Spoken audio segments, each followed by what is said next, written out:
We've conquered all of Europe. We're never gonna stop. From Palestine to Turkey, we've won the fucking lot. The Paisley and the Shankly, the fields of Anfield gold. We are all supporters, and we come from Liverpool. Welcome everybody. Pete's got his lighter out already. He's loving the tunes. Welcome. This is the Redfix, and chill, if you will. Some way or another, we're going to chill about this. We're going to kick things off with a bit of a relaxed mood, but I am joined by regulars. I'll go down bottom right first. Peter Kofinas, how are you? Good, thank you, Nicholas. How are you? Fantastic. We've got Aussie Robbo, Jimmy Nicholson to the bottom left. How are you? Very well, thank you, my friend. Fantastic. And we have the Red Sea Podcast alumni, Statman Steve, in the top right corner. How are you, sir? I'm very good. Thanks for having us on, guys. How are you all? Very well. I am doing well. I think we're all very okay tired, but we're all right. We're okay. We're half asleep, but we're all exactly good. Yeah. Well, if you woke up for the game, you're half asleep. I slept through the whole damn thing, woken up from text messages, from group chats and notifications. And It's such a wolf. Look at him. I went back to sleep, and What I a thought, sin. I woke up and I'm like, I had, when you see a result at halftime and you go back to sleep and you're dreaming like, shit, did I wake up? Did we lose? Did we get hammered? Did we win? Whatever. And I'm thinking like, we lost 5-3. No, we actually won 4-1. And all this, I'm just, whatever. I woke up and I saw Henderson, and then I saw like 3-2 full time. I thought, oh, thank God, and just went back to sleep again for another little bit. So that was fantastic. Fake fan. Fake I was Hey, going to man, say, I need my never sleep. experienced it, mate. Don't know what you're talking about. Mate, if this was a month ago, I'd be staying up, no dramas. But I had to get back to work because of my work has opened up again, and I'm able to do that. But this is the Redfix, and what the Redfix is basically us hosting the Red Sea Down Under show. But we're going to do this in a more chilled way. So we'll just discuss a few things. Obviously, we had the Champions League this morning. There is some discussion and some. Pete, I guess you could actually say it is a bit of blowback because of some streaming services, I think. And there is also the case of Harvey Elliott, who's had a very successful surgery. So I think we might start it there. First of all, Harvey Elliott's surgery was successful. Now, he's going to be out for quite some time. Obviously, it's not an ACL or anything like Van Dijk had, but still he's going to be out. And then his recovery will start to pick up again. Pete, I'll go to you first because I know you know this with the background being a coach and all that sort of stuff. When it comes to player injuries, what does it involve for Harvey Elliott now? What's he got to do to get himself back up to speed now? Be patient. Honest to God, it's. I know it sounds silly, but it's the truth. I think the one thing that we've got to be, well, he's actually quite lucky, is that his body, he's young. He'll heal quicker. He's a bit more resilient to the training. I guess he'll be open to, physio sort of treatment, because some players when they're 30 or 31, even late 20s, when they get injured, they kind of have their set ways in how they want to do their own rehab and stuff, which is why sometimes it takes them longer. Being young in your first injury, I think he'd be open to whatever gets thrown his way, because in his young mind, he just trusts everybody's opinion. So I think that he's in a good place. I think mentally he's in a good place. You've seen him straight away on the phone watching the game in the ambulance. Obviously, he gave his shirt to the young fella that was in the hospital as well. But in terms of the road to recovery, I look at it positively. I think he'll be fine. I think once he comes back, it'll look like he never left.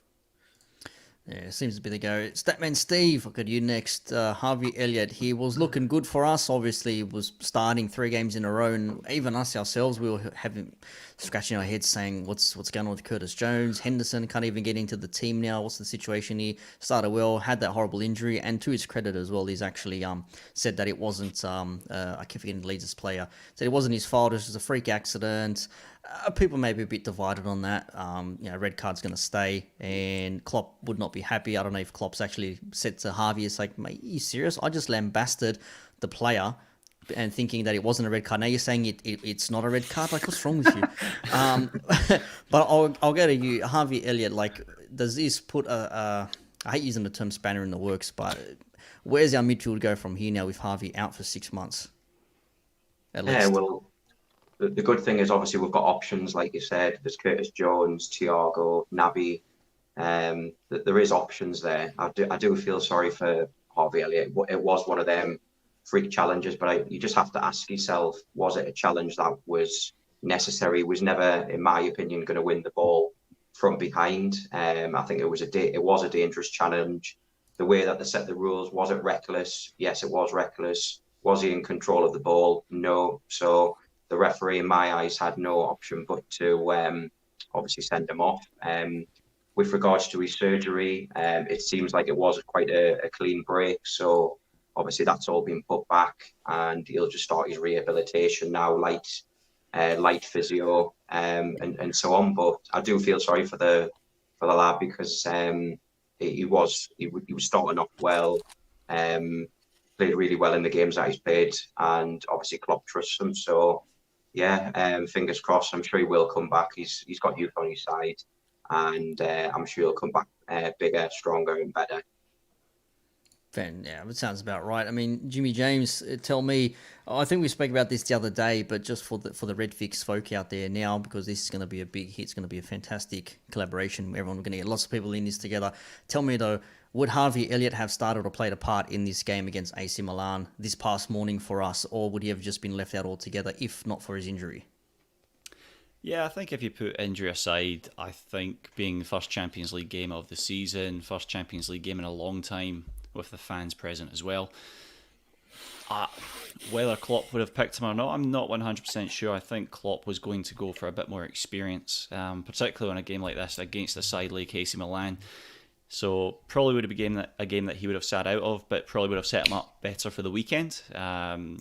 It's actually quite amazing to think that Klopp's putting faith in an 18-year-old to play 3 games in a row and then likely play more games.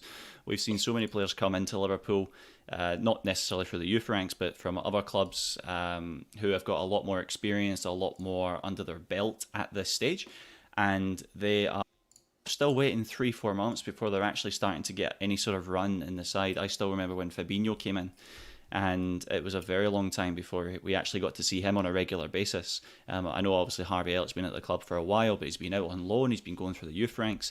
So for Klopp to have given him such an opportunity so far says a lot about his ability. Like I say, though, I don't think we would have seen him if he was available, if he hadn't got that unfortunate injury in the Champions League game starting. But I wouldn't have had any doubt he'd probably still be playing at the weekend coming. Yeah, Hector Joseph says he's glad his surgery is successful, and he says he'll come back stronger. He says I think Klopp would have dropped him yesterday, which, I don't know, by all accounts, he'd probably say yeah. He might have dropped him. He's played games consistently. Jericho says he can learn from Ox on how to become a good injured player. Shout out to Jericho. Great. To be fair, he dropped some one-liners, by the way. This Jericho dropped some one-liners. He does. But I mean, even Van Dijk said when he was out with his injury, I think he had a Sky Sports interview or something. It's like, what was the hardest thing about it? And I think his whole thing was like just trying to be patient. Like you said, Pete, like it's hard for a player who's, when you're not playing every Saturday or Sunday or whatever, you're still training every day or every second day, whatever it is. You're still with your mates, you're running around doing all sorts of things. So when that stops altogether, you sort of sit there and you say to yourself, okay, what the hell am I going to do now? I just have to sit here and wait for this, this ankle or this knee of mine to recover, and you just have no idea what's going on here. But someone who does know what's going on is Chris Welch. Morning to you, sir. Morning, Chris. Yeah, he's back. He's back. And I think, as we said, as Hector Joseph says, he thinks Klopp would have dropped him yesterday. I'm going to use this as a segue to say Stan Sports. I'm going to add a little thing here to the, Is that for a segue? Stan Sports. Should Stan Sports be dropped from hosting the UEFA Champions League? Because as we can see on screen here, I'll just remove the banner so we can see. There we go, Jimmy there. So we shared the other day, Stan Australia.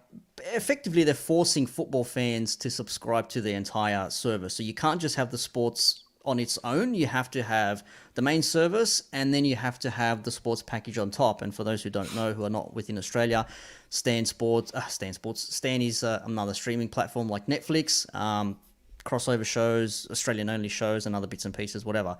But $14 is their regular monthly subscription fee, plus an extra $10 on top. So you're paying $24 a month to effectively watch 2 games, 3 games if you watch a a neutral match when it comes to football. And the question posed by us and someone who is not present on the show posted this on our behalf, but it says, why not offer stands separately? Yeah, okay, call him out. I wouldn't want to say it, but fine, call him out, whatever.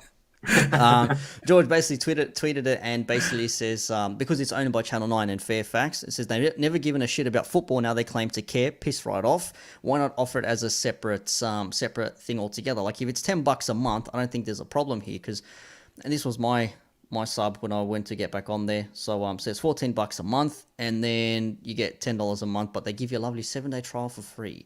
And I haven't actually watched anything of it properly yet, so I'll go to Pete on this one first up. First of all, is it worth the $20?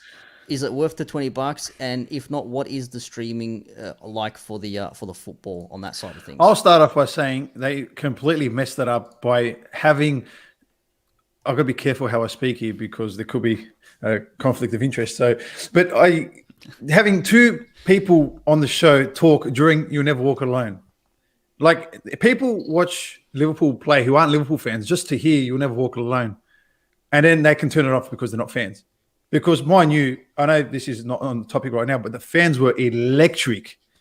Absolutely, my TV was rocking, and I was just this smile from ear to ear. But anyway, going back to the whole stand stuff. So we're trying to watch "You'll Never Walk Alone." The camera's on the cop. You can see that the flags, everything. You're just trying to hear it, and all you can hear are two people talking over "You'll Never Walk Alone," and it's like, shut up. We want to listen to "You'll Never Walk Alone." So it wasn't the commentators. It wasn't the commentators. It was the people presenting on Stand Sports. Okay, see, and they're football people, mind you, are they not? They claim to be, yeah. But they're well-known, established football. They're former Australian Socceroos. Let's just put it that way. One played in the Premier League, played for Aston Villa, Manchester United. Got himself in trouble for doing a silly thing with his arms and his hand once upon a time. You know, this is a person who knows football, and they're speaking over something that's, well, maybe not everyone gives a crap about it, but Liverpool fans do, and like I said, many other fans do as well.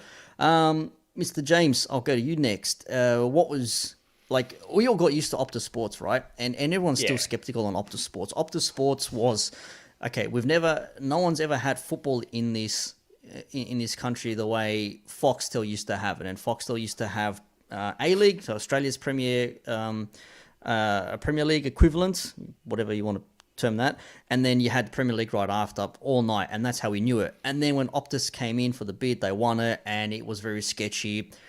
It was crap quality. This stuff wasn't really on demand. It was crashing a lot, and then they got better at it over 2 or 3 years. And now Stan basically come in and say, "Oh, you know what? There's money involved in football. Let's get this on board, and let's make money off this now." And as we've seen already, a lot of fans are not happy. Every one of their videos on YouTube is being downvoted to hell, and it's basically just them giving them the middle finger. But for yourself, what have you taken of the coverage so far of Stan Sports in Australia? Because we know how good Optus was with his breakdowns and all that sort of stuff with the pre and post. What's it like for you? Yeah, I think it's good to actually mention Optus Sport, because when Optus did take over the Premier League rights, there was a bit of a blocky start to how everything came out and how they really created and shared and set content going forward. It's a bit of a short history lesson for Statman Steve at the moment, so I hope he's keeping along okay. But it got to the point where Optus Sport, Optus Sport had actually created something that was worth the money. It's as simple as that, right? You actually are getting more than just you watch the game at night. There's a lot more content that went on there. They also had the Champions League, Europa League, everything like that went along it as well. So you had a full package essentially. Unfortunately, what Stan Sports have done, and I think you've hit the nail on the head, is they've just seen an opportunity to make money. And the fans, sometimes the fans are thought of second, but I just, as far as I could tell, they haven't been thought of at all. They've just bunked together a couple of people just to talk football, or who they think know how to talk football, and they just expect everyone to run with it as well. There's no actual consideration for what the Australian fans want, and I actually get quite concerned coming from the UK. Obviously, football's everywhere. Doesn't matter where you go. Football is everywhere. All right, millions upon millions of people watch it. So coming over here, the passion was the same. Passion is the same for football over here, right? If you're a football fan, you absolutely love it and you know it inside out. But unfortunately, the people who decide what goes on television, who's going to show it, everything like that, they don't understand it. And unfortunately, it then degrades on the actual fans in Australia, and it makes a mockery of them as well. And that's what's happened, unfortunately. So yeah, we can still watch it. That's fantastic. But it's a really poor showing of what people will then perceive football is like in Australia when it's not. That's a good point, actually. The way we were portrayed across the pond, shall we say? Statman Steve, I know you guys have had your dramas with Sky Sports over there. I think it was Sky Sports that was the amount of money you had to pay for a Sky box, and then some other subscriptions on there. I think this happened maybe a year or two ago, if I'm not mistaken. But for you overseas, how do you watch the Premier League? Do you have multiple packages as well, different streamers? Because I know Sky, there's BT as well, I think, is there? Yeah, there's Sky and BT. They're the two main ones. But they did try and do a pay-per-view when the pandemic first started, where they were going to charge £15, I think, per game. So it's something similar to, but this was actually per game, not per month. So a lot of fans, obviously, that I spoke to said they were happy to maybe pay £10 at a push. But I think everything's getting subscription based now. You look at over here in the UK, obviously you've got Netflix, Amazon Prime, Disney Plus. There's everything seems to be going on subscription based now, and we're still going through a pandemic. You guys are some of you are in lockdown, and I just think they need to be doing it a fairer way where people will want to obviously pay to watch football. So I do feel sorry for you guys over there in Australia at the minute. Yeah, well, the whole thing is now, because there are so many streaming services out there, everyone was bummed out when it first happened. And let's not forget, Pete and James as well, we've got KO Sports as well. And KO Sports was basically... $30 a month.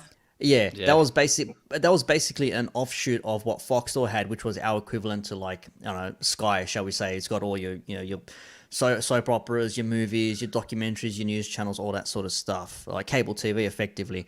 And when that first happened a couple of seasons ago as well, everyone's a bit like, is it worth it? Is it not? All the major sports within Australia are on there. Same with, you can order main event pay-per-views on there as well. The A-League is kept on there. Because Paramount Plus have now come in. That's right, sorry, yes.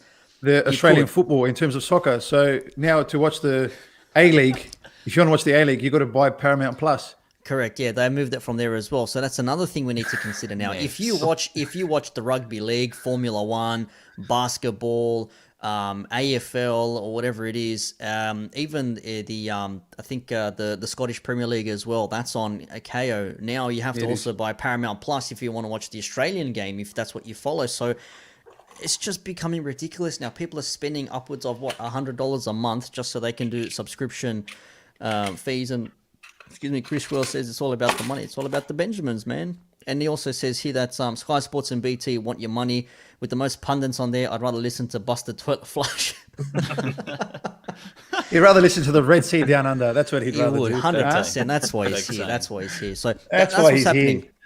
That's what's happening at the moment. A lot of, even me, I subbed again this morning just so I can see what it's all about, and they give you the full replay. They give you like 10-minute highlight and like a 3-minute highlight, but there's nothing else there on offer for me to say this is worth paying my money for. Like, if that's the case, I'll just find some random link and stream it with like Arabic commentary or something over the top. Like, I just want to see the footage live. I'm sure there's some dodgy boxes out there and dodgy stuff that we can do to watch the stream. So. Well, once upon a time, I had an actual satellite dish until they got scrambled 7 years later. So, I had everything on that. But that's where it is at the moment. Yeah, let's end this one, because let's end it on this. They need new pundits, and that's it. I'm not saying anything else. They need new pundits.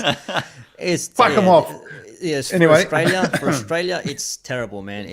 We question how these people get into these positions to be on TV. But in any case, that's one thing there. Pete, let's move over to something a little bit more fun, a little bit more entertaining as we move towards the main story, the meat of the potatoes. Let's go to the potatoes first.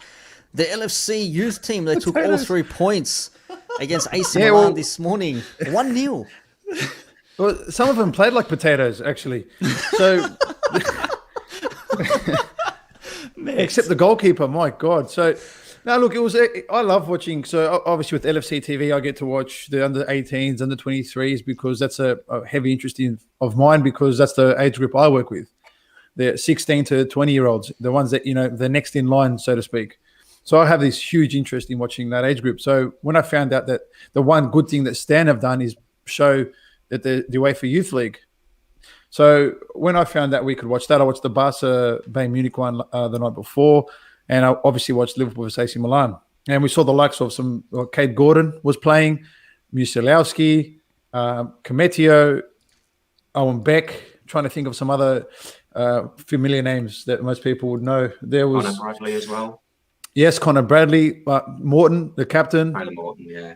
Yeah, there was Stevenson. I think I'm a big fan of Lucas Stevenson in midfield. I think he's very good for the under 18s. I'm a big fan of Oakley Cannonier, who has a lovely story because he's the one who gave Trent the ball quickly for the corner. That's right. Yeah, so it happened. Finished 1-0 in this game as we go so through they win 1-0. The action. I think man of the match hands down is the goalkeeper for whoever watched that match. Goalkeeper for Liverpool has to be man of the match. Milan were very unlucky not to score. They should have scored maybe 3 or 4. If I was to give you a fair scoreline, let's just say we should lose 3-2 that game, but we didn't, which is excellent. A win's a win for Reds, no matter what age they are, and we have to celebrate them all the same. But it's like I said, it's interesting because I actually thought Musialowski, who's obviously the one that everyone's talking about as the Polish Messi, or they were calling him once through stages last year, was quite poor during the game. Now, whether that's because AC Milan didn't allow him to get on the ball as much or have the freedom to dribble, because he's an excellent dribbler, as we've seen. But I thought he was quite poor. Kometio, for me, it looks like he's trimmed down, lost some weight. Looks quite lean, actually. He looked comfortable. I'll give him that. He looked comfortable. I'm still not sold on Kometio. Then again, he's so young, so anything can happen in the next 2, 3, 4 years for him. But he looked quite comfortable, which is good to see. But in terms of standouts, I think it was Cade Gordon for us in attack. But more so off the ball, he pressed like a Jurgen Klopp team. Like he pressed like he just came out of preseason, which obviously we know that he did. And you can see he picked up a few things because out of the people that were playing in the front, he was by far the best presser and the most intense to try and win that ball high up the pitch. Steve, I want to ask you: do you catch much of our youth team when they play, whether it's the under 23s or the Champions League players or anything like that over there? Do you guys focus on that a lot? Because we try to hear. Well, I say we. When I say we, I mean Peter, obviously, because he's the one who like he thrives with this sort of stuff. But do you guys follow the youth team over there as well? Do you watch the Stars of Tomorrow today, to use an old cliche? Yeah, I do follow it. I didn't manage to catch the game yesterday, but obviously, like Pete's touched upon there, Musialowski, Tyler Morton, Cade Gordon, Connor Bradley, they're all sort of rising stars who potentially are next to come through. But decent game by Harvey Davies as well in goal, like Peter said as well. Kept us in the game a bit like Milan's goalkeeper last night. For them, it was. I'm sure we'll touch upon that anyway. But roles reversal from last night's game for this one, really, where Milan dominated huge parts of possession, and obviously the senior team dominated for a long period of time and should have won by more. But like you say, we'll touch upon that later, I'm sure. But yeah, some standout performances, like you say, Harvey Davies in goal and Cade Gordon, standout performances for me. Nice all round. It's nice to see the youth get a good start on their Champions League campaign. I think that's gonna take us to the next one here. And before we do that, I have to drop this comment on here because I just absolutely have to. Chris Welch, winning on match day 1 of the Champions League ain't for everyone. Who could that be referring to? I Do wonder you know who anyone? he's talking about. I wonder who's talking about. Wait, how was it? How's it? That one? Is that the one? Wait, that one? Yeah, that's the one. I don't know. Man, can we just say, Jesse Lingard, holy crap, man. Well done. Nice back pass. That's all I have to say. Well, at the end of the day, Mo Salah didn't get an assist, did he? He didn't. Got himself a goal, though. Got himself 3 points. Got all 3 points, 100%. And I think that obviously we're talking about Liverpool coming back from behind once again to beat AC Milan. This time at Anfield. I think Peter and I were discussing this earlier. It's the first time we've played AC outside of a Ask the stat man. major He'll tell tournament us. final. Statman Steve, please tell us. Are we correct? Yes, you are correct. Both times have been Fantastic. finals 2005, 2007. Wow. So that, That's we've unbelievable, by the way. We've Yeah. played them twice only in finals. That's unbelievable. That's crazy. We've played That's them crazy. in 2 friendlies as well, the International Champions Cup or whatever. We won both them games 2-0, but that's obviously friendlies can't be counted. But yeah, other than that, both games have been finals 2005, 2007. That's crazy. And I think the AC Milan fans only had 500 travelling. Is that correct? Yeah, something like that. They didn't have their. When I was watching it last night, I did see that they had quite a few empty seats. Nothing like the empty had that I've seen as well. Yeah, very, very disappointing for them. But no, they didn't obviously fill their quota of seats. But all in all, I was really, really disappointed with Milan. I thought, apart from them, the sort of 5 minutes towards the end of the first half where they got them two goals from the 2 shots on target, and obviously the first few minutes of the second half where Hendo missed the ball altogether in the score, but lucky enough it was offside. I thought we dominated, and it literally could have been any sort of scoreline. It could have been 7, 8, 9. We're just, unfortunately, at this moment in time, we're getting all the chances, we're getting in the right positions, but not taking them. And then when you don't take your chances, dominate the game 1-0 is a very dangerous scoreline, as Peter will probably tell you. You can dominate the game for large periods of time, but when it's only 1-0, anything can happen. And then in the space of 5 minutes, we find ourselves 2-1 down going into half time, having played very, very well, just not put the ball in the back of the net. Yeah, it was one of those one-sided games. Mr. Jimmy James Nicholson, please tell me, with the amount of shots that we had, we can see here 23 attempts. These are official UEFA stats, mind you, so we're not making any of this up here. 8 on target, 8 off target, 7 blocked. I mean, based on the amount of shots that we had, you would have thought we would have taken maybe a bit more of a chance out there. And look at AC Milan, 7 attempts, 2 of them ended up being goals late in that first half. What was your take on that one there? Because we score early via deflection through Trent, and then we see Salah gets a penalty, or rather gets up to take the penalty, and in typical Salah fashion, starts left, goes all the way out right, and then cuts back inside, and he's going dead centre. Keeper must have just guessed correctly to pull that one out there. And then we sort of like fell flat towards the second half. What was your take on that? Was it the team, how they started? What was it? Maybe just the amount of pressing we did. We just thought, let's have a bit of a breather here, take it to half time, and AC Milan just got us quickly on the jag or something.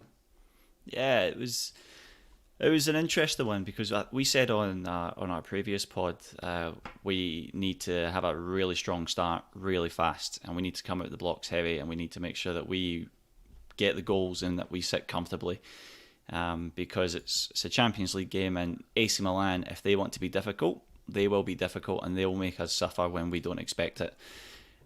Our biggest issue is the fact that we are wasting so many chances at the moment. We're getting into some fantastic positions. We're playing some beautiful football, and the pressing that we were putting on AC Milan for pretty much the entire game was sort of peak Liverpool for a lot of periods. But the problem that we had was when AC Milan would then recover and then they would start to move forward, we were sloppy, we were slow, we were not quick enough to get back. The midfield in a defensive setup was a little bit disjointed at times.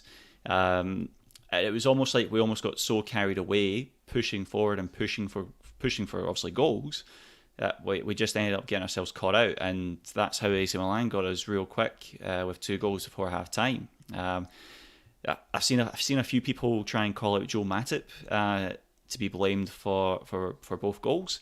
I think if you actually look at the goals back again, I think Joe Matip stuck between 2 minds, because he's trying to cover for Trent Alexander-Arnold, who's been caught out of position, and his side has been overloaded, and that's where the goals have come from.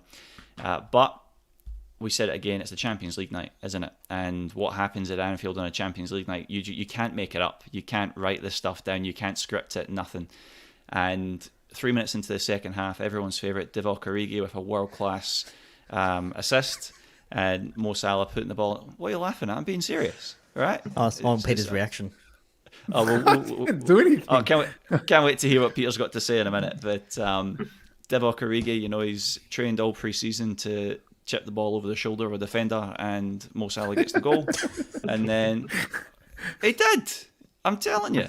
And then Jordan Henderson, obviously he's wearing an armband, the captain's armband donated by Steven Gerrard, because that took me back, that strike. That was just unbelievable. And the noise that erupted from that, it was already loud enough as it was, but the noise that came after that goal, absolutely phenomenal.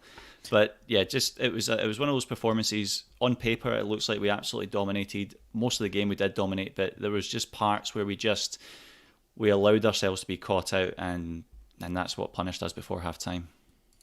It's one of those things you have to say when you mention the Anfield factor there with the noise that gathered around, as we can see here from the screen. It says Anfield offers reminder of its magical power on Liverpool roller coaster ride. And Guardian says they're reveling in the atmosphere, a welcome reminder of a crowd's role in a spectacle. And it was almost similar to that result against PSG in the season when we ended up winning the league, where we were down and then Firmino comes up, last minute late in that second half, and then scores the winner to win us the game 3-2, and does his eye celebration, whatever he does.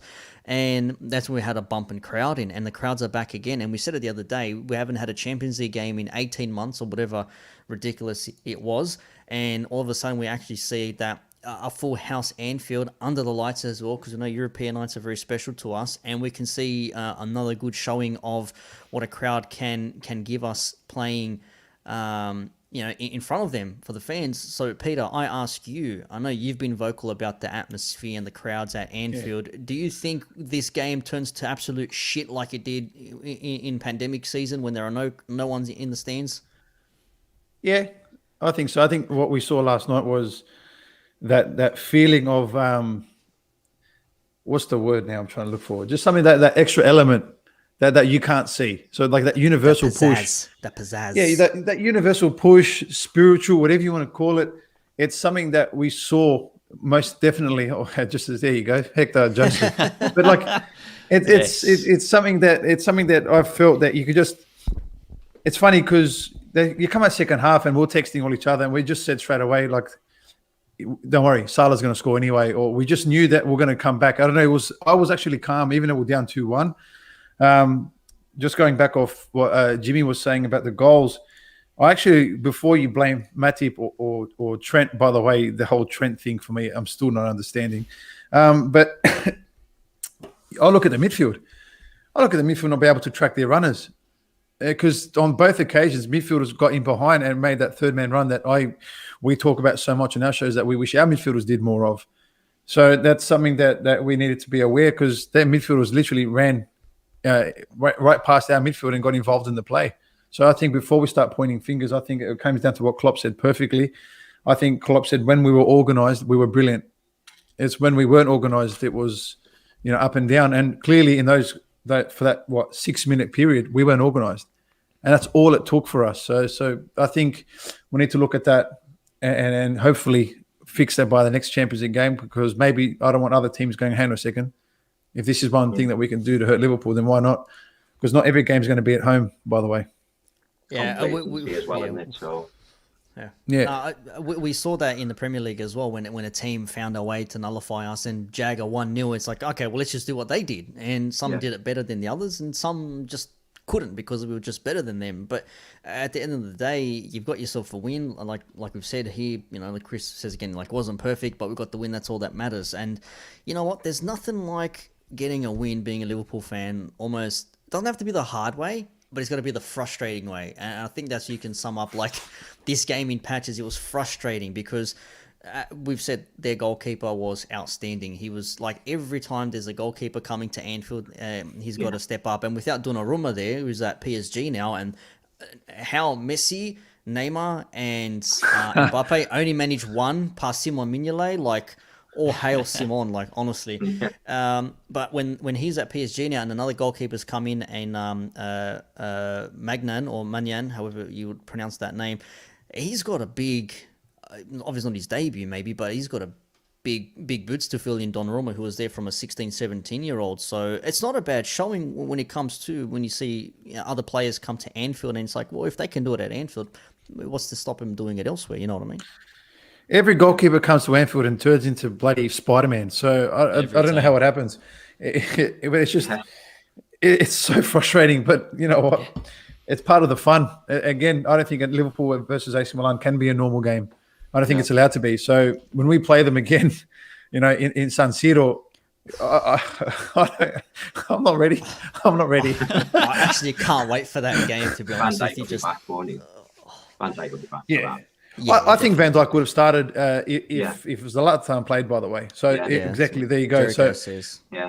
I think Klopp saw you know, the front and said, you know what, Lionel Matip and Gomez is enough. That's a good point, Peter. Let's talk about the starting lineup real quick, because we did say there were going to be some players who were going to be missing out in this game. Obviously, Van Dijk, it's very hard for him to come and play all these games continuously from a long-term injury. Even though he's fit now, you don't want to push the boundaries. So we had Becker in goal, which was expected, or Alisson. Trent, Matip, and Gomez came in. We were questioning who was going to start. Some of us maybe thought it was going to be Konate, but it was Gomez and Robertson. And then Keita comes in for Elliott, who's injured, which we probably predicted that already. But the front three, this was the most surprising of all. It wasn't Salah. It wasn't Jota. It was Mane on the bench and Origi starting as the number 9 or the central in the 3.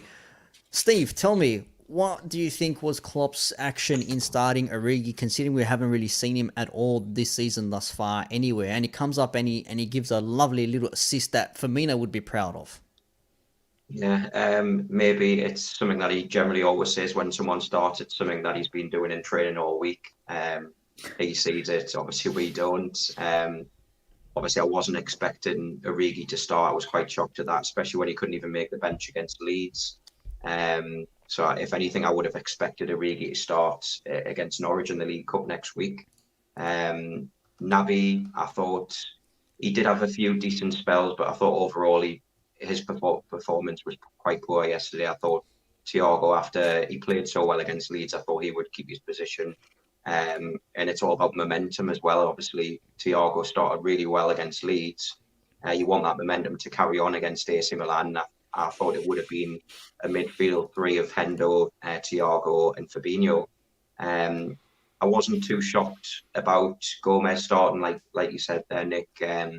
Was Van Dijk going to be rested? And I think what a lot of people have said, that as soon as Zlatan wasn't started, that was the opportunity to afford Virgil van Dijk a rest. It'll be nice to see Konate play. Obviously, now it's obviously likely to be against Norwich away at Carrow Road next Tuesday. But out of the 3 players to come on, obviously Origi was obviously the one that no one would have predicted. But in all fairness, he ran his socks off for 60 minutes before he got that injury, as he always does. He did close the ball down, pressed. Great through ball or chip for Salah's goal. But I actually think the keeper's at fault for that goal, for the second goal. The keeper, I don't know what he was doing. He came out, then went back on his line. If he comes out, Salah, I don't think would have scored that goal. I think they would have blocked it. So I think the keeper's at fault, but it was a great ball. But Origi overall, I thought he did run his socks off and done well for them 65 minutes until he was replaced by Mane. I'm going to put up this comment here from Hector Joseph. He says, they all want to join us. How did he save Salah's penalty? It wasn't a great penalty. His play. It was the perfect height, to be fair. It was. It wasn't the greatest penalty. It was hit with power, but it's too easy to ricochet off a goalkeeper. No, but it says, the moment you buy them into your team, they turn into potatoes. Now, I'm not saying anything here, but I'm going to share something else here. This is what we're looking at here. This is a tweet. Neil Jones apparently tweeted it out. Klopp to BT Sport on Divock Origi. He says, quote, people forget how good he is. It's difficult to get in this team. He says, in the summer transfer window, we all thought there would be a proper offer, but obviously people don't watch football enough. Div is a sensational striker and did well today. Now, I don't know, far be it from me to read into too much of this, but this reads to me like someone who's trying to sell up a player or talk him up a little bit. But on the flip side, I'm thinking, if he's such a good footballer, if he's so good, why is he not playing? He's not playing for people to watch football. They can't watch a player play if he's not playing. So I don't know what's Klopp getting at here. James, give me something. What's Klopp playing at here? No, mate, I don't really know what you want me to give you at this one, to be honest. I mean, I think everyone... Divock Origi is just one of those players that seems to divide so many opinions across football fans. Personally speaking, he had a good game. I felt he played well. He obviously had a job to do, and he went out and he done that job. My concerns with Divock Origi is, for the most part, when Liverpool play in the way that Liverpool set up, we're set up in a way that doesn't cater to Divock Origi's strengths for the most part. I think Divock Origi is probably one of those players you can, when he's on form, you can chuck on for the last 15, 20 minutes, mix it up, try something different. And he can be effective at that. A couple of seasons ago, he was absolutely phenomenal when we bring him off the bench. He would score a couple of goals, and he helped us get towards Champions League win. He also scored in the Champions League final, and he had some good periods during the Premier League run as well. But over the last 12 months, he has hardly featured. He hasn't scored since the year we won the Premier League. And if you're a striker, even if your main role as a striker isn't to score goals, it's to play into other parts of the game to try and set people up, bring players into the match. He doesn't offer that for the most part. It's great that it's like what was said though by Steve. Obviously, Klopp likes to play the we've been working on this all week in training. We've been setting up for this. This is what we want to do. Klopp's a smart guy, right? But I think he also knows the right things to say to the camera as well when it needs to be done. I think Klopp. It's like you said. I think Klopp's really trying to push something out a bit more there, a bit more than probably what needs to be said. To be honest, like I say, he had a good game, but my expectation would be to see that consistently on a weekly or fortnightly basis when Divock plays. But I would say that's the best performance he's given us since maybe the best part of a year and a half, 2 years ago.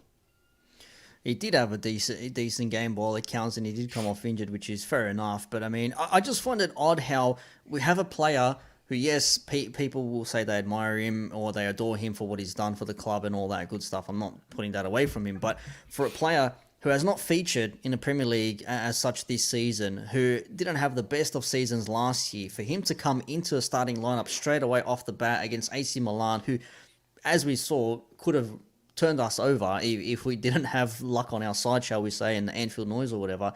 They could have actually got a result here. And you're starting a striker who hasn't really delivered for you. And my thinking is, why does Klopp do these weird things where, and I'm not saying like Klopp is a shit manager or whatever, but I'm just thinking like, if a player hasn't played, what form does he have for you to bring him on and have him do something for you? That's what I'm trying to figure out. I'll go to Steve first. Steve, what is Klopp's thinking of putting on someone who hasn't played as much football in a big Champions League game like this? First game of the season, mind you. Maybe just to freshen it up a bit. That's the only thing I can think of. Mane wasn't injured, obviously just to rest him, but surely, you rest your bigger players in the League Cup game. That's generally what we would do anyway. But yeah, I think the only thing I can say is he's obviously seen something in training. I would never say, oh well, Klopp's in the wrong. He's not in the wrong. Obviously, he's seen something there. Thinks he can maybe offer something different threat. But I mean, you have to look back on it, and when you look at the bench against Leeds, I mean, there was a striker. There was no striker on the bench against Leeds, so it says it all when they've got Ox and Minamino on the bench over Divock Origi. So again, it's all different. You can be very good. Peter will be able to tell you as well from coaching, but a training scenario is completely different to a match scenario. It's the same with five-a-side and 11-a-side. You can look really good in five-a-side, but when it comes to the 11-a-side, you can look lost. And again, obviously, I can only think it's something to do with what he's done in training, that he's got the start more than anyone was dropped or anything like that. Maybe just wanted to give fresh legs. That's all I can really think of, really. No, that's a fair assessment. And like I said, I'm not no slate on Klopp. Obviously, he's put him on for a reason. I just can't Yeah. fathom like how he decides to make these decisions when we're all sitting here thinking like you've got someone like Minamino who's got Champions League experience. Divock has obviously, as we've said, he's effectively secured us a Champions League. And he's helped us get to that Champions League final, mind you. But I mean, when you have other players on the bench who you've seen they're a bit more versatile than Divock, it's a bit odd to just see him come out of the blue and just start. And as Chris says, Origi was actually using his position as a striker, not on the wing. Pete, Yeah. I know you always have something you say about when it comes to players being played out of position. Do you think that if we do see Divock playing as a central striker, we do see a better performance? He doesn't have to score, but does he have a better performance overall? And I'm asking that honestly. I'm not here to put you on the spot and take the piss. It's an interesting one because what we saw was Jota move to the left, and Jota was quite poor. You know what I mean? So Jota's performance was quite average for us in the morning, because we wanted to play Origi central. Now Origi is predominantly a central player, and if I was to ever play Origi, it would be a dare. No, it would be it's central. it would be central. And you know what? People say Origi played a great game today. Yeah, he did. He actually did. According to his standards, he was actually very good. So it's something there. But if Firmino played that game today, would you say it was a great game? Do you know what I mean? So like it's you got to look at that too at the same thing. And the assist, mind you, was cheeky. I loved it. So credit to him for getting the assist. But the cramp is an example of him doing more running than what he normally does, and his body just couldn't cope with it because naturally he's quite lazy and lethargic. And clearly the fans maybe gave him a bit of extra something, and he was doing a lot more running. I remember he had a 16-minute period that first from 0 to 16 minutes into the match. I got tired watching him. I was like, oh my God, he's actually running. Then from 16 to like the assist, it was, where is he now? And then the assist happens. So look, when you're wearing a red jersey, we want you all to succeed. That's how it works. When you're wearing a Liverpool top, whether it's Veronin, whether it's anybody, once you've got the red, when you got the red shirt on, we want you to succeed, because when you succeed, we succeed. Yeah. I just don't think that, going back to the Klopp's comment thing, it really weeds me out in terms of saying how good he is and he's a striker, this and that. Last season, we were dying for a striker to come in and help us, and he never played him. And then not just that, Mane needs help, for example, in a bit of a form dip. So why didn't you play Origi over Mane then? You know what I mean? If he's that good.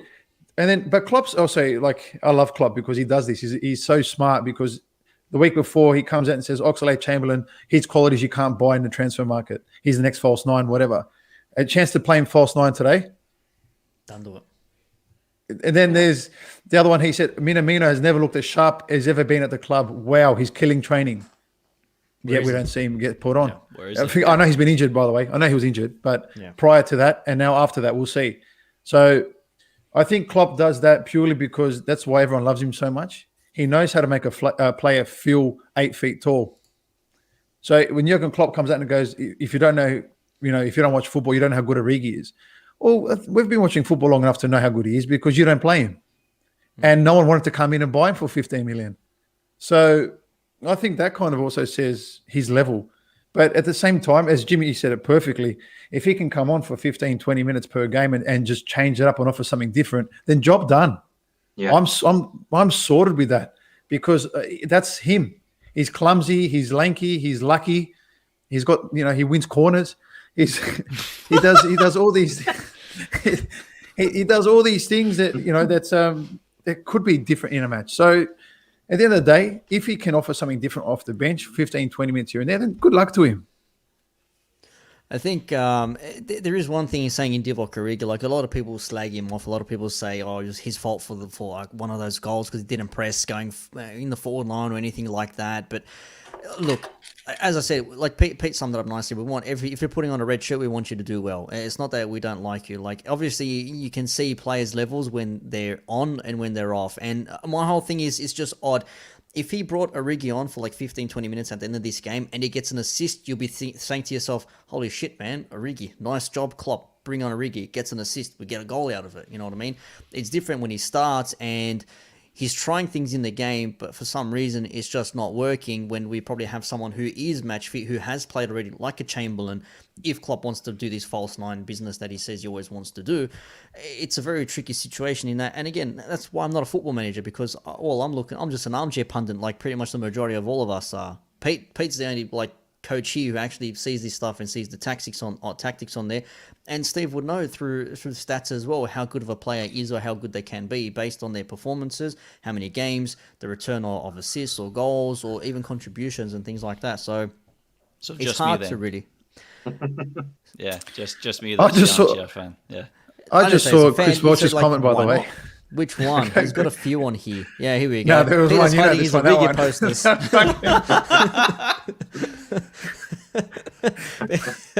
Let's get. It says, when you also have the McDonald's jersey on, we want you to succeed. Yes, that new red and yellow kit as well. That looks looking very Mickey D's. On that Hey, one. Steve, actually, the Red Sea are going to do a jersey review on that, aren't they, soon? Yeah, they are. I think it was in the group chat yesterday or something that he's waiting for it to be delivered. So I think that's right. Until the 21st. Tiago's father bought the jersey, that's right, and he's going to give us Yeah. an honest opinion. And I think SS is going to rip it to shreds, or maybe.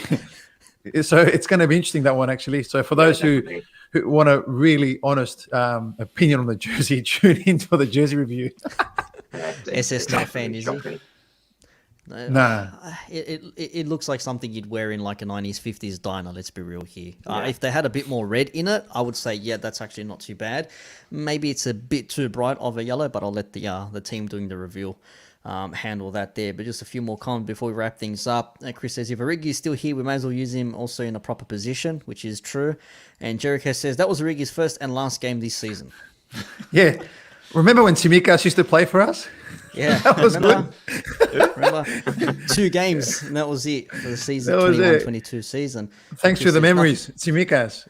There's nothing wrong with Liverpool's third kit design colours. What do people want? Squares, circles, triangles. Yeah, it's the design. It's those checks that they got on there. That's a bit funny to me. I don't know. We'll let the team do it. By the way, we've got to tell Chris he's got to come on the show one day, maybe next week. Maybe get him and Jericho on next week. Who knows? We'll see what happens. Oh, Chris Jericho. Yeah, Oh! WWE fans. Now you got to anyway. do it then. When That's did it. George You've got to do Russell- that. You just made the list. Yeah, Chris Jericho. That's what we need. We've got to do the Chris Jericho now. That's going to happen on the show. I think we'll wrap things up. We're pushing on the hour mark. Any last business to discuss in this Redfix? Yes, Mr. Phoenix. SMS. Tell us, you've got a show tonight. Well, for in the UK. UK time, 8 p.m. tonight. Rivals point of view. I think there's going to be 3 Crystal Palace fans on and 2 other Liverpool fans, along with myself. So, Wait, hang on. You get other fans yeah, on the show. yeah. Now you're you're a better person than me, I'll tell you now. I could not, no fucking Pete no can't do it. chance. Yeah. Oh, how do you can- contain yourself? You try and hold your bias, dude. Yeah, try and hold the bias, as Nick's just said, but sometimes it's not always possible. So I'm looking forward. It should be a good one tonight, definitely. Oh, you're better than me. You're better than me. I'd love to see Pete try and take it on with like an Arsenal fan or a Tottenham fan or something like that. I think that would be funny. That You're would be better than absolutely me. funny. You're better than me. I'll have to try and get Mark Goldbridge on as well, won't I, for the Liverpool Man U. I'd love that. That would I'm be waiting good. for that one. I am so waiting for that one. I'm tuning in. Yeah. Oh yes, if you get Goldbridge, that'll be fantastic. Yeah. I think I might leave this to be the last image we look at, gentlemen. I'm just gonna leave this with you. I want you to read it and then just bask in this greatness here. What have Check you this done? out.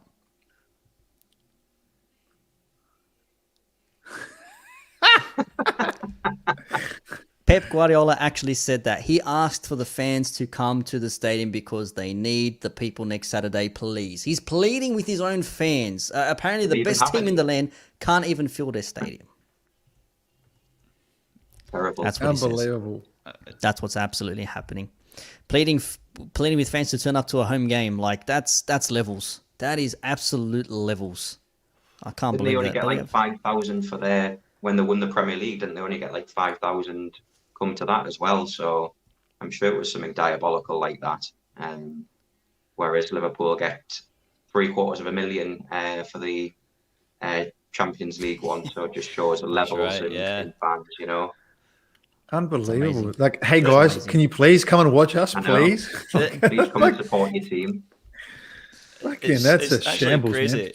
You can't fill your stadium for a Champions League game where you win. What was it, 6-3? They won 6-3. But then What a game! And then you're asking for a full house against Southampton. And then he says Southampton are so dangerous. Fuck off. Yeah. Danny Ings has gone from there, mate. Danny Ings isn't there anymore. I think he'll be okay. They Unless just you're need to giving free rename it kicks. the Empty Had anyway, don't they? Oh, that's hilarious. I can't believe you actually said that. Imagine being a City fan right now, hearing your manager say that to you. Oh,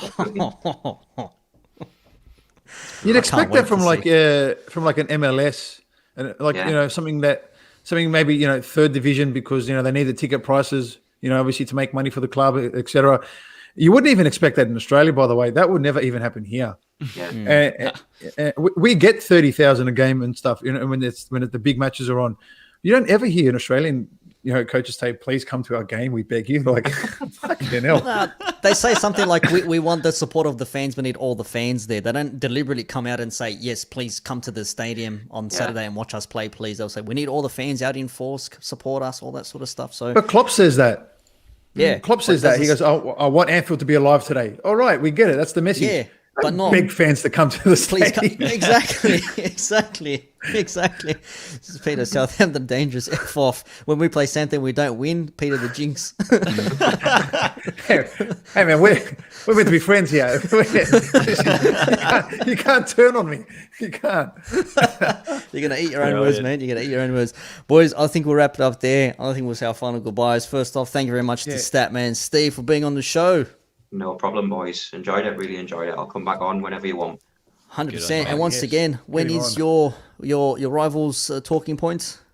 So it is 8 p.m. tonight, UK time, and Peter has said it's 5 a.m. Aussie time. So if anyone wants to get up at 5 a.m. and watch, by all means, it'd be good to have you on, Peter.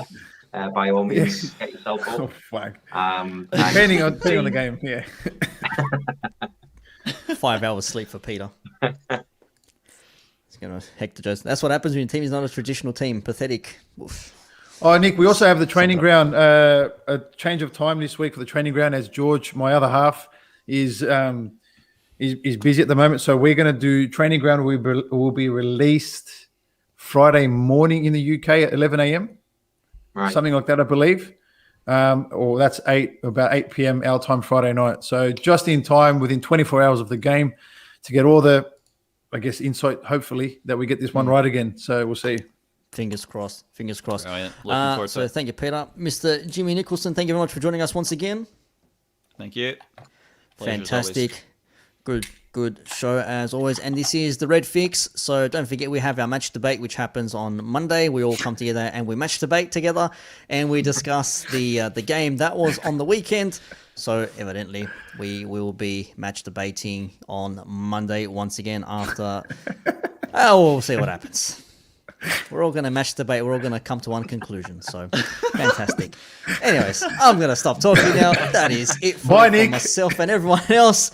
Let's roll the outro. See you later.